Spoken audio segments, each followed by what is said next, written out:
One of the passages I really enjoyed in the scene in your book came very early. It was the poetry contest. Can you set the scene and let everyone know about the poetry contest? When I was 12, I thought I was going to be a great poet.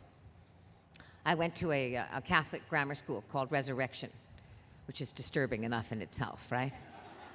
Nestled in the cornfields, the infinite cornfields of Iowa. But I was, I was going to be the next Edna St. Vincent Millay in my own mind. So at 12, I went to Sister Benedict and I pleaded to be a part of the recital, the annual poetry recital, and she said, yes, of course, Katie Mulgrew. I think your poetry is excellent. Please come and invite your mother.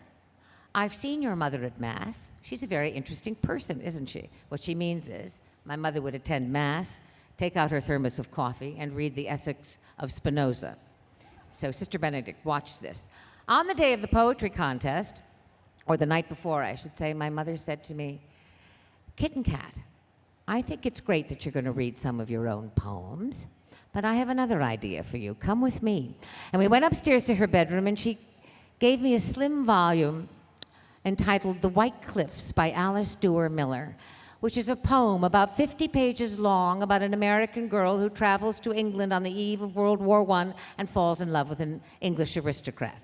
And she said to me, my dear mother, now here's what I think you should do, darling. When you finish reading your original poems, don't give them time to think or blink. Just sail right into this and see what happens. I said, but mother, it's not my poem. She said, that's beside the point. Read it. So the day came. I read my poems.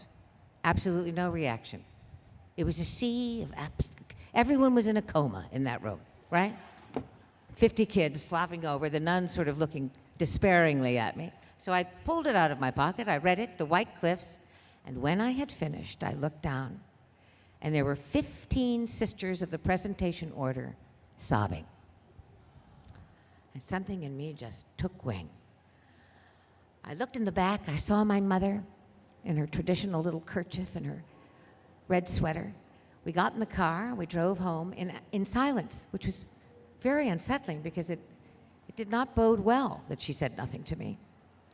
Just as we approached the house, she stopped the car, turned the ignition off, turned to face me, and said, Kitten Cat, I watched you very closely today, and I have only one thing to say to you. You can either be a mediocre poet or a great actress. Now, which do you think you'd rather be? And that was it.